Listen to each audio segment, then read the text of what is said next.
Rapidly progressive glomerulonephritis represent करता है acute reduction in the renal function with in the few months और weeks. It is characterised by the formation of crescents. So उसको crescentic glomerulonephritis भी बोलते हैं.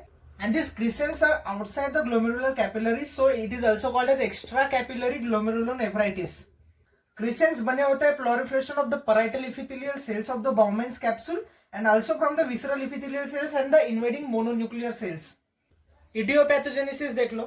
Depending upon the etiological agent and the pathogenic mechanism, RPGN is divided into 3 groups. पहला है RPGN in systemic diseases और anti-GBM type. दूसरा is post infectious RPGN और immunocomplex type. तीसरा इज पॉसी इम्यून आरपीजीएन. अब टाइप 1 आरपीजीएम देखेंगे जो है anti GBM disease. Number of systemic diseases है Goodpasture's syndrome, SLE, vasculitis, Wegener's granulomatosis, Henoch's Schonlein purpura, idiopathic mix cryoglobulinaemia. इन सब diseases में क्रिसेंट्रिक ग्लोमेरुलोनेफ्राइटिस पाया जाता है. Let us see good pastures syndrome. Here we can find anti-GBM antibodies. These antibodies also cross react with the alveolar basement membrane, so also pulmonary lesions can be seen. अगर evidence चाहिए तो we can see the linear deposits of anti-GBM antibodies जो कि है IgG और C3 complement along the GBM glomerular basement membrane. और हम circulating anti glomerular basement membrane antibodies भी फाइंड आउट कर सकते हैं.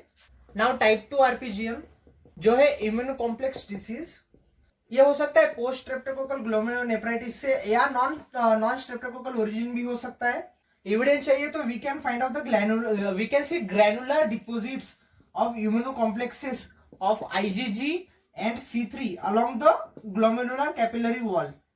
अब टाइप 3 देख लो. It is pauci-immune glomerulonephritis. It includes the cases of vaginous granulomatosis and microscopic polyarteritis nodosa. The majority of the patients are ANCA positive. ANCA is anti-neutrophil cytoplasmic antibody, which indicates that there is defect in the humoral immunity. Serum complements levels are normal. Anti-GBM antibody is negative. So there is little or no glomerular immune deposits. That is why called as pauci-immune glomerulonephritis.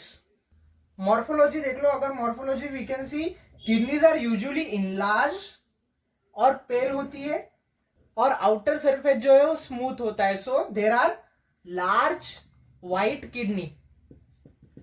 Cut surface pale cortex दिखाता है और congested medulla दिखाता है. अब rapidly progressive glomerulonephritis की microscopic features देख लो. पहले देखो glomerula irrespective of the underlying aetiology all forms of RPGM show pathognomonic crescents on the inside of the Bowman's capsule. तो उसमें हमें दिखाई देखते हैं pale staining polygonal cells. Crescents के alongside there is fibrin deposition.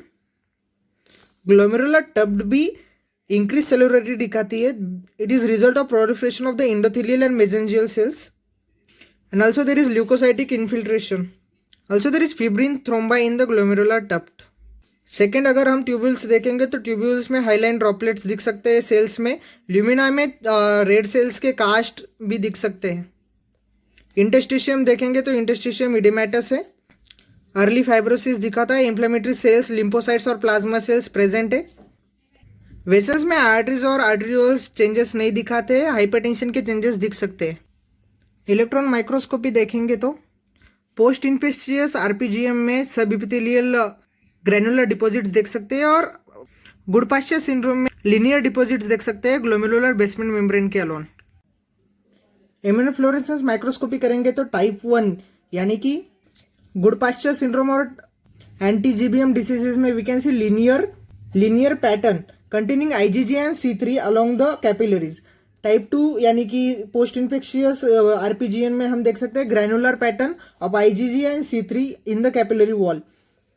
और type 3 में देखेंगे तो पॉसी इम्यून में देखेंगे तो देर आर नो स्कैंटी और no deposits of the IgG and C3.